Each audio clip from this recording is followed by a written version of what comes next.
New construction just got more affordable. What Austin buyers need to know right now.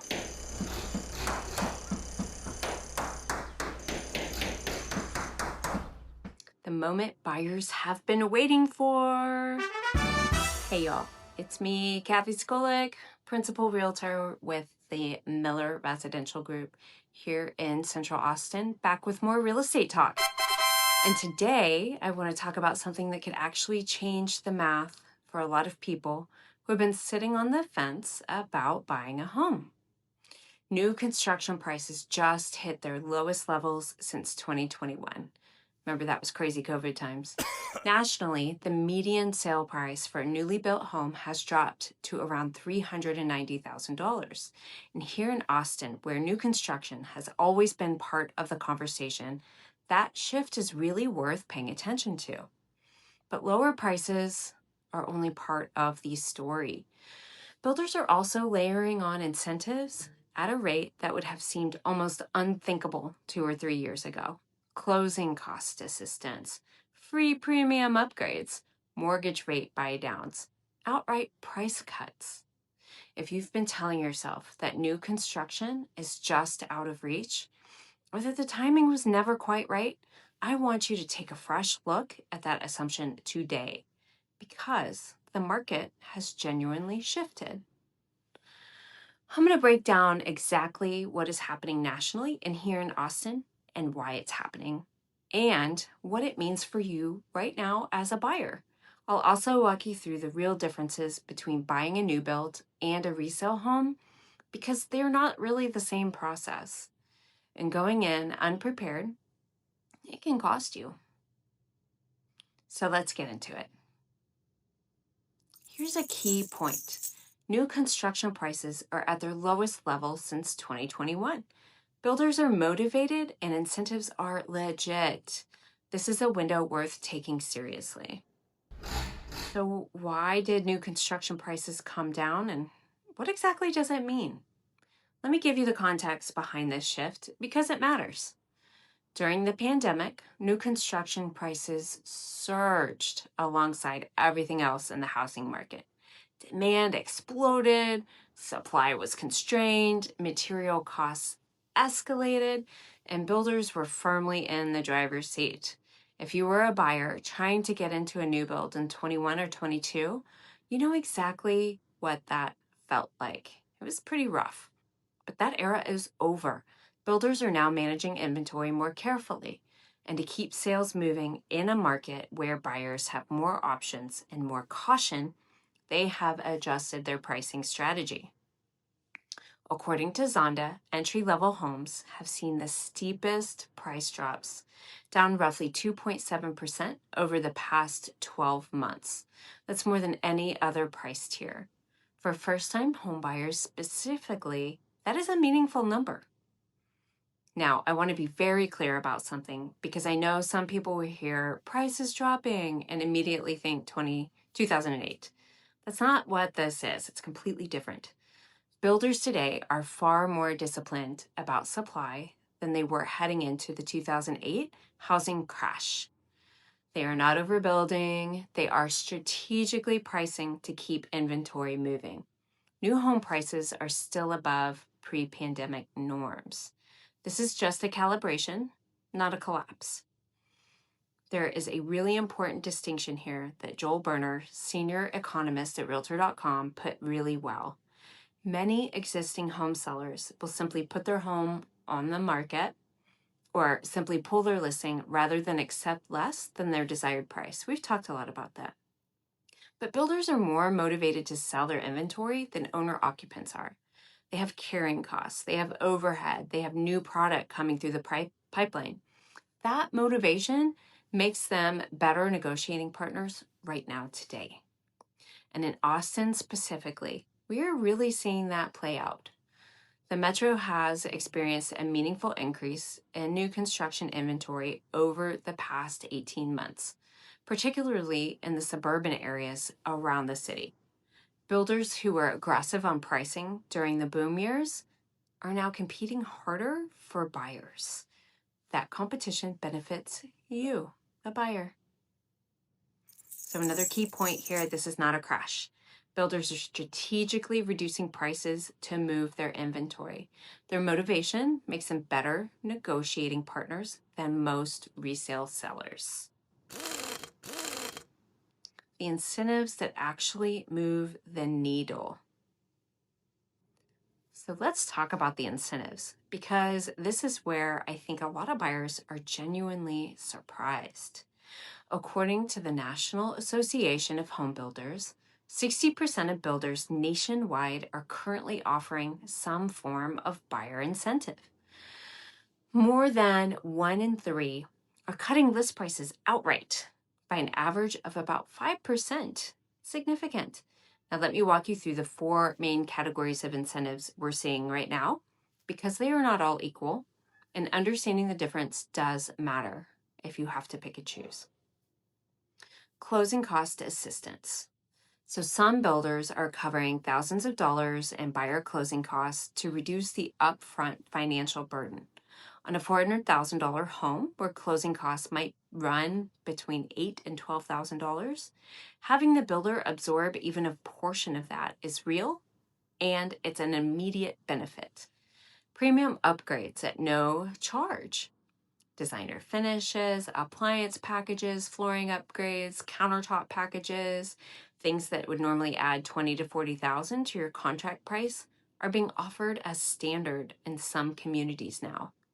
The key is knowing what the base package actually includes versus what has been added, so you can compare apples to apples when you look at pricing and different builders. So mortgage rate buy downs. This one's particularly powerful right now. When a builder pays to temporarily or permanently lower your mortgage rate, it can meaningfully reduce your monthly payment from day one. A 2-1 buy down, for example, drops your rate by 2% in year 1 and 1% in year 2 before settling at the full rate. In a market where rates are kind of a real affordability concern, that kind of help from the builder can make a significant monthly difference. Also, outright price reductions. Over a third of builders are actively reducing prices right now, averaging around 5% off the original list. On a $450,000 home, that's $22,500 back in your pocket before you even start negotiating on anything else. And here's the thing most buyers don't realize. Builders have trained buyers to think they won't negotiate. That assumption's outdated. A homeowner who wants $500,000 may simply take their home off the market if they can't get it. A builder with 15 unsold units in a phase has a completely different calculus. Motivated sellers make better partners, and right now, many builders fit that description exactly. So a key point, builder incentives are real and substantial. Closing cost assistance, rate buy downs, free upgrades, and price reductions are all on the table in ways that weren't there a few years ago. So what this looks like in Austin and in Mueller specifically. Let's bring it home, specifically to Austin, because national numbers only tell a part of the story, and y'all know real estate is local, local, local. The Austin Metro has seen a significant uptick in new construction inventory over the past year and a half, particularly in areas like Pflugerville, Kyle, Buda, Cedar Park, and Leander. Builders who were selling out phases and days during the peak years are now carrying more unsold inventory, and they are responding with exactly the kinds of incentives we just talked about. If you are a buyer who has been priced out of established in-town neighborhoods but wants the Austin lifestyle, the outer ring suburbs right now represent some genuinely compelling value. New construction in those corridors, paired with these builder incentives, can get you into a home with modern finishes, full warranties, and lower maintenance demands at a price point that competes meaningfully with resale. Now, what about Mueller? Mueller's a little bit of a different conversation, and I want to be honest about what that means. It's a master planned urban infill community, not a traditional suburban development. The new construction happening here is primarily townhomes and smaller footprint homes in a walkable, amenity-rich environment. Inventory is constrained by design, and that's part of what gives Mueller its character and its long-term value. What I do see in Mueller is this. When new townhome phases do come to market, the entry price points are increasingly attractive relative to what Mueller homes are selling for at peak, or were selling for at peak. And for buyers who want the walkability, the community, the proximity to downtown, the parks, the restaurants, the whole neighborhood experience, the current pricing environment is more accessible than it has been in the last several years. So, if Mueller has been on your radar, now is genuinely a good time to take a serious look at what is available in new construction and in resale. The two options are worth comparing side by side, which I'm going to help you do in a few minutes. Key point: new construction value is the strongest in Austin's outer ring suburbs. Mueller offers constrained but some compelling inventory at improved price points compared to peak years. New construction versus resale.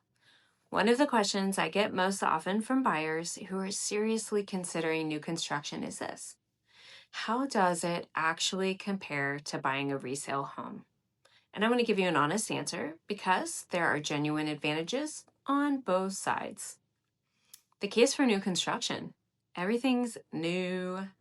The roof, the HVAC, the appliances, the plumbing, the electrical. You're not inheriting anyone else's deferred maintenance.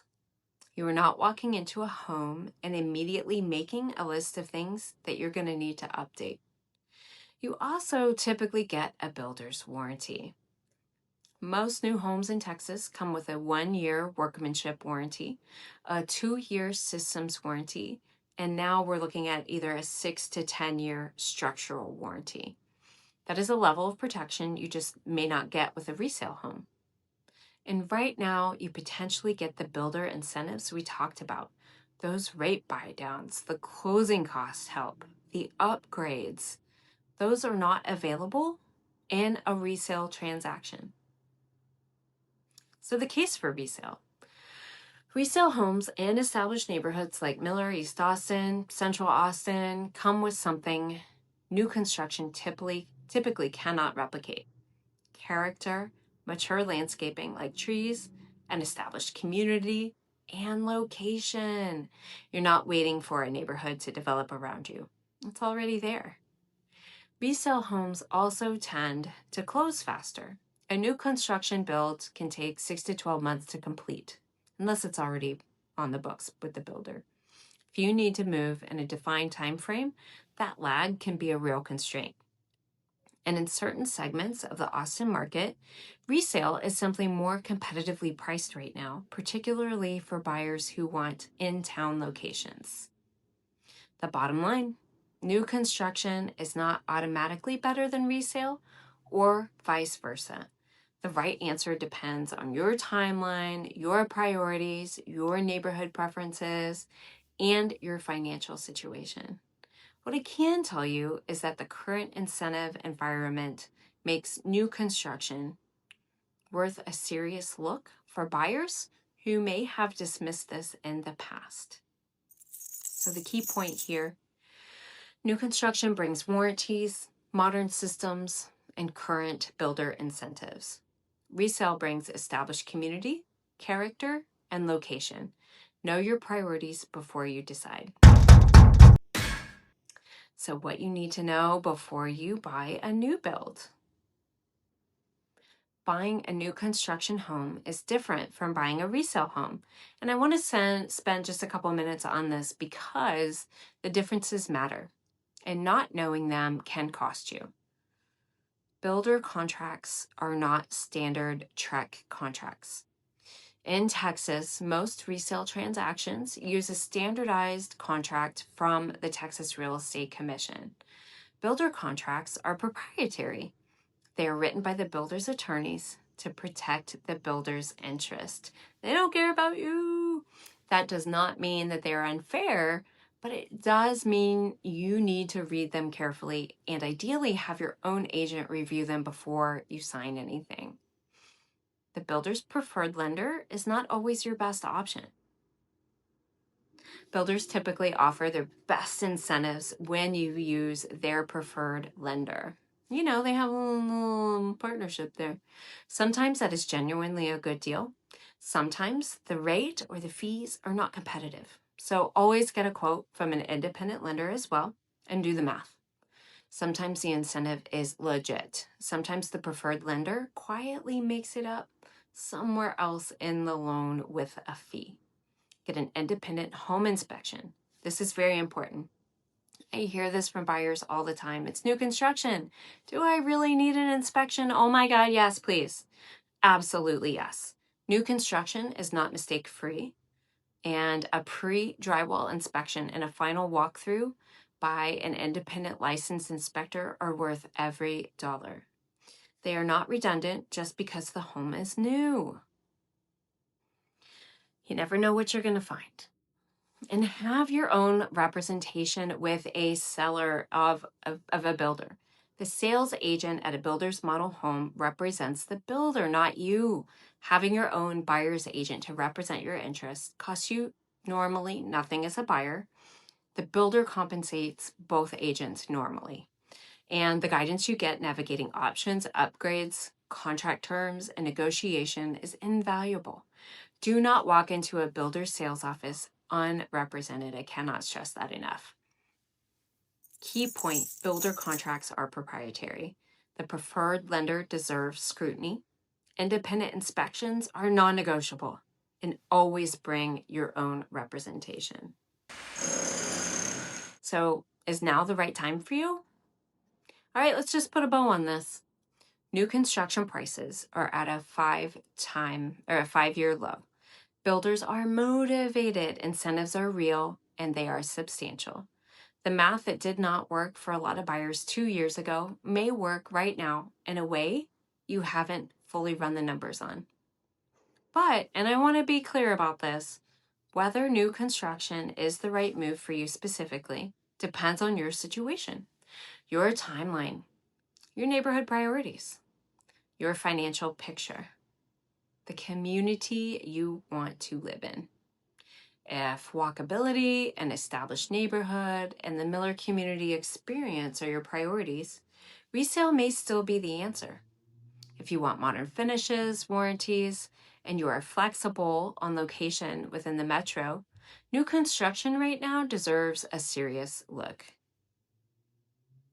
What I would encourage you not to do is make that determination based on assumptions that are 2 or 3 years out of date. The market's changed. The numbers have changed. The question is whether you have taken the time to evaluate what those changes mean for your specific situation. If you're not sure and you are genuinely trying to figure out whether a new build or a resale home makes more sense for your life right now, that is exactly the conversation I'm here to have, not to push you in either direction, but to help you run the real numbers and understand what is actually available and make a decision you feel confident about. A conversation costs you nothing, and it might give you more clarity than weeks of scrolling listings. So please don't hesitate to reach out. Call or text 512-809-3497 or shoot me an email, kathy.sokolic at compass.com. As you can see, I really love talking about this stuff. Thanks for watching, and I'll see you next time.